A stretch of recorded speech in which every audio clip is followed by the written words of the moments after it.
Ole Gunnar Solskjaer is sacked by Manchester United after a string of poor results. A trophy winner as a player with United, but his lack of success as a manager has ended his 3 years in charge. I think it was always going to happen, really, wasn't it? Spent all that money and it's just not good enough. So the change is necessary. We'll have all the latest from Old Trafford. Also on the programme. Violence in the Netherlands for the second night running in protest at the latest COVID lockdown. Chinese state media releases video of the missing tennis star Peng Shuai. She's reported to have said she's safe and well. Hamilton on top in Qatar. And Lewis Hamilton takes the Formula One Drivers' Championship down to the wire with a win in Qatar.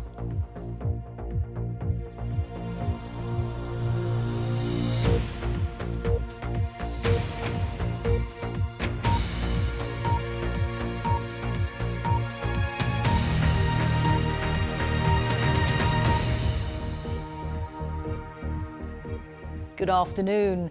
Manchester United have sacked their manager Ole Gunnar Solskjaer following yesterday's 4-1 defeat at Watford.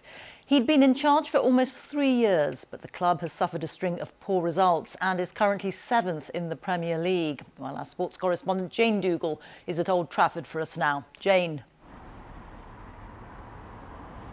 Reeta, this didn't come as a surprise to Manchester United fans. It became clear that time was running out for Ole Gunnar Solskjaer a few weeks ago after a particularly humiliating 5-0 defeat to rivals Liverpool. He was perhaps given more time than other Premier League managers might have been because he is so beloved at this club, but there's only so far that sentiment will take you. This has been a dark and dismal day for him and Manchester United Football Club. Even he seemed to know this would be his last game in charge. A club legend like Ole Gunnar Solskjaer could have been forgiven for losing 4-1 to Watford, but after so many other disappointing results, the patience of the fans had been pushed to their limits. Boys are in a terrible place in their heads themselves now. Of course, they're disappointed, they've let themselves down, we have let ourselves down, and the fans down.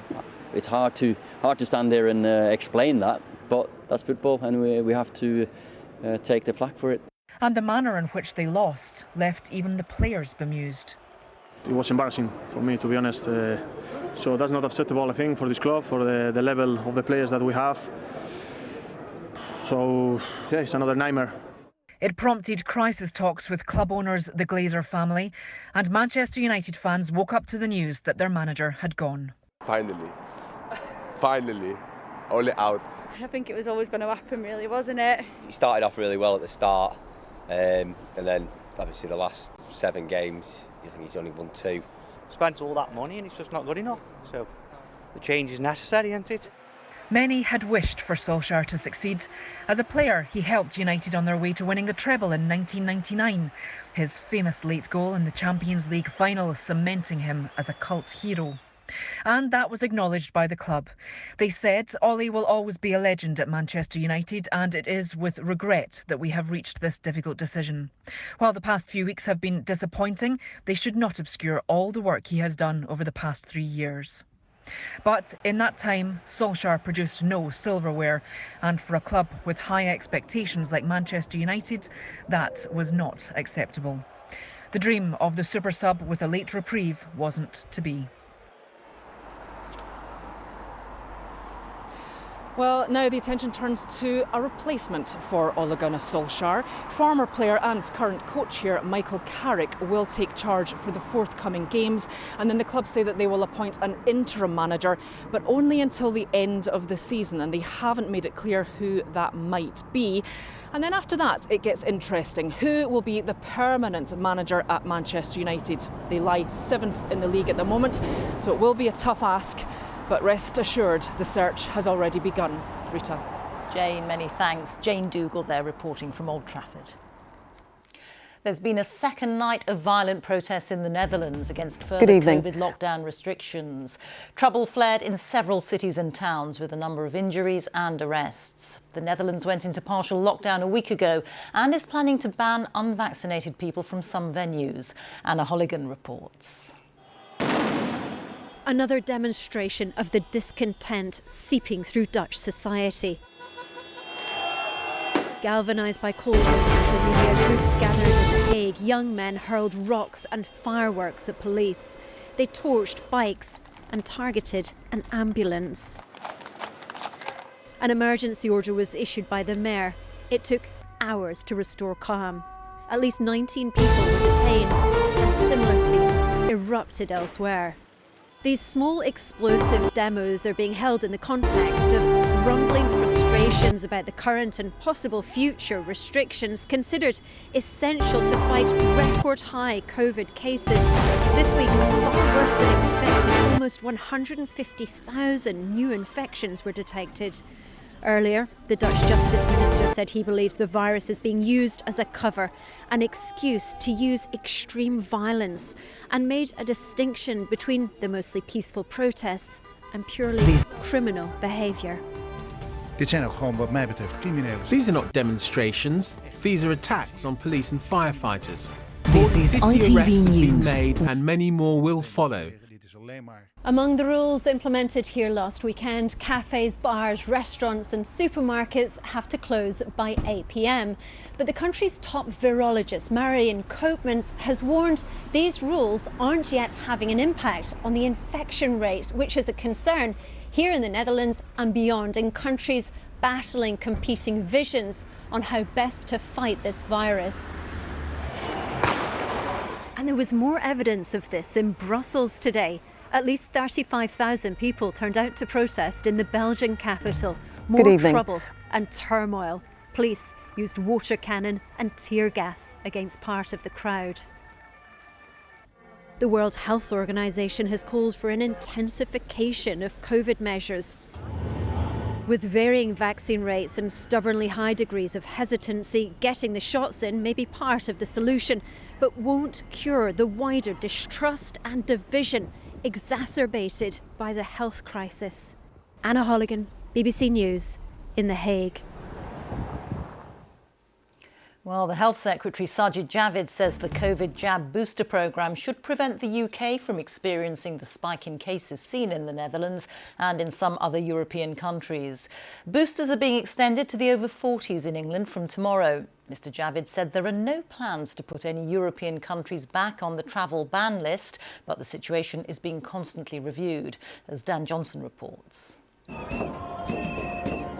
This is the European backlash to tightening lockdowns, restricted freedoms, even mandated vaccinations, all in response to a wave of rising COVID cases. By Sajid Javid, the Health Secretary. But here in the UK, the Health Secretary this morning said we wouldn't be going down the same route, with the focus instead on the booster jab campaign. Well, we are extending it from tomorrow, actually, to people in the age group 40 to 49, and we will keep under review how that might be extended in the future. And we're seeing record numbers of people come forward, but I would urge everyone to, if they're eligible, to do so, to come forward, because that's the best way we can look forward to the kind of Christmas that we all want to see. There's no plan to restrict travel. The feeling is the Delta variant may be spreading through Europe, but it's already here.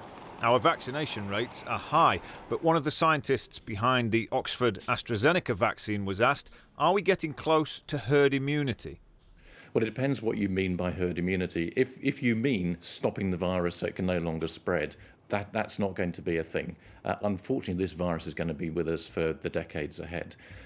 If you mean slowing it down, then that's something which the vaccines are already doing. We know the pandemic has hit some people harder than others, and the Health Secretary thinks he's found one reason why.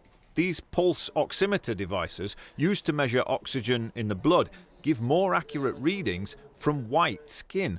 So there'll now be a review to make sure medical equipment's equally effective, whatever your skin colour. It's absolutely crucial that those who use pulse oximeters in their practice or provide them to the public take skin pigmentation into account when considering effectiveness amongst users. This is not to say that pulse oximeters are bad. What we are saying is that more care needs to be taken when looking at the readings from these devices.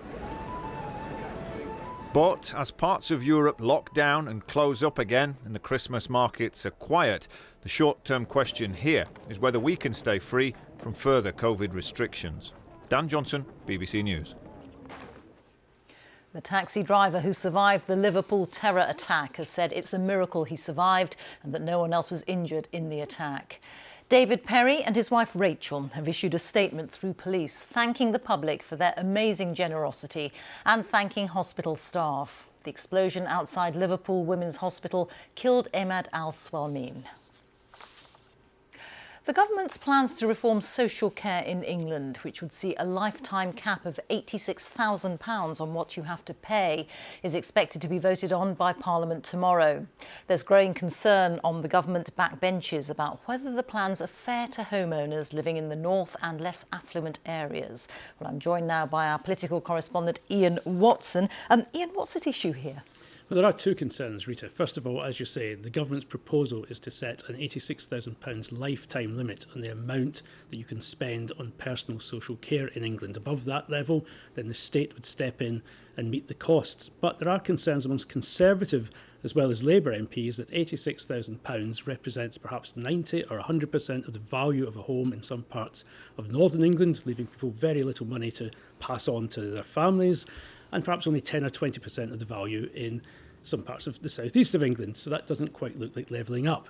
But what MPs are going to be voting on tomorrow, and this is also of concern, are government plans which would mean it would take longer for some less affluent people who get a bit of help from the council for their care costs to reach this £86,000 limit in the first place. In other words, longer before they get 100% of help from the state.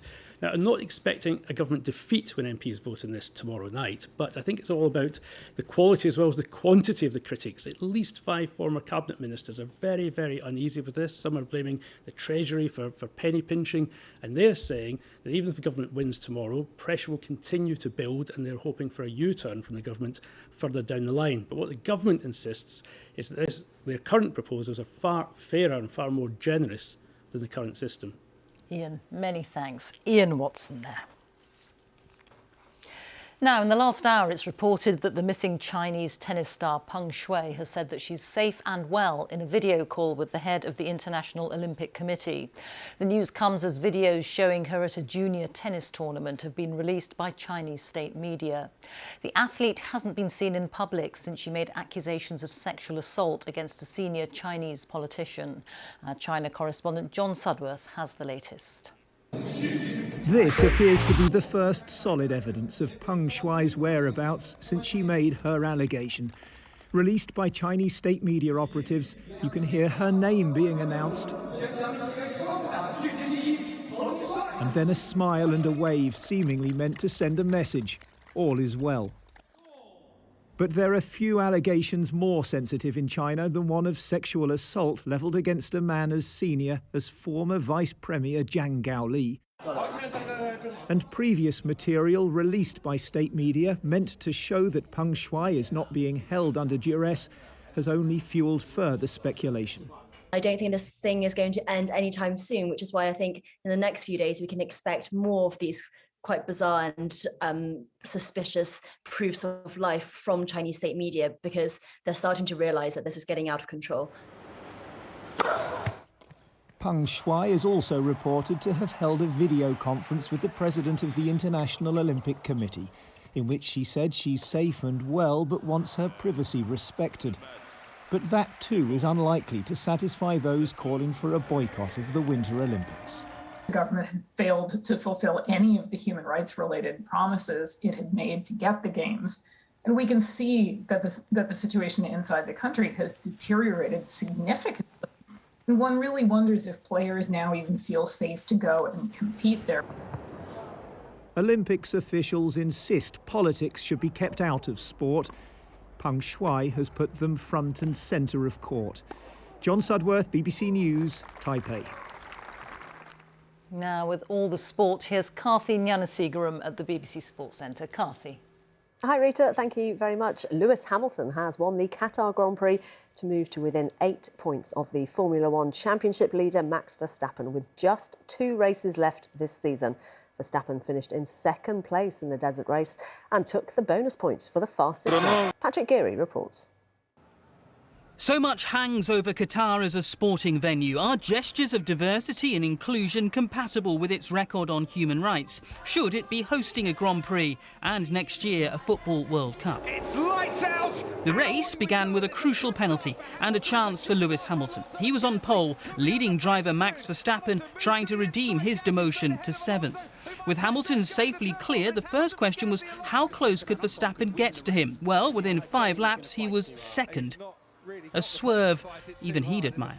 This would be a battle of wits and pits. Valtteri Bottas left his tyres on too long. A blazing trail teammate Hamilton safely avoided. In wearing his rainbow helmet, he's made a point about this Grand Prix. Hamilton on top in Qatar. In winning it, he's earned 25 of them in the drivers' standings. Verstappen, though, was 2nd and took the fastest lap. The gap between them is 8 points with 2 Grand Prix left. The race is on. Patrick Geary, BBC News. Manchester City beat Everton 3-0 this afternoon to move back into 2nd place in the Premier League.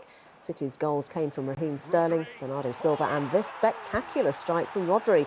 The win means City are just 3 points behind leaders Chelsea.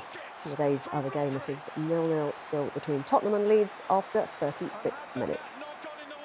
Rangers and Hibernian have just started the second half of their Scottish League Cup semi-final. Hibs are leading 3-1. Rangers' new manager, Giovanni van Bronckhorst, is watching from the stands after being appointed on Thursday, as he didn't want to disrupt the team's preparations. Ireland had a comprehensive 53-7 win over Argentina to bring Rugby Union's Autumn Nations series to a close. Ireland scored 7 tries as they dominated the match at Aviva Stadium for a clean sweep of victories in their 3 internationals, with impressive wins over New Zealand and Japan. England women have made it 18 test wins in a row with yet another victory, this time over the USA. And it was a dominant performance, with England scoring 15 tries in an 89-0 win.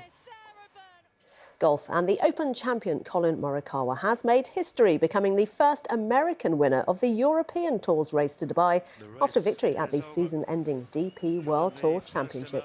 Morikawa birdied 5 of the last 7 holes to finish on 17 under par, 3 shots clear of England's defending champion Matt Fitzpatrick alongside Alexander Bjork. And on the BBC Sport website, there's news of Britain's Joe Salisbury and his doubles partner Rajiv Ram. They were beaten in the final of tennis's ATP finals in Turin by the 3rd seeds Nicolas Mahut and Pierre-Hugues Herbert. Reeta. Very much, Carthy.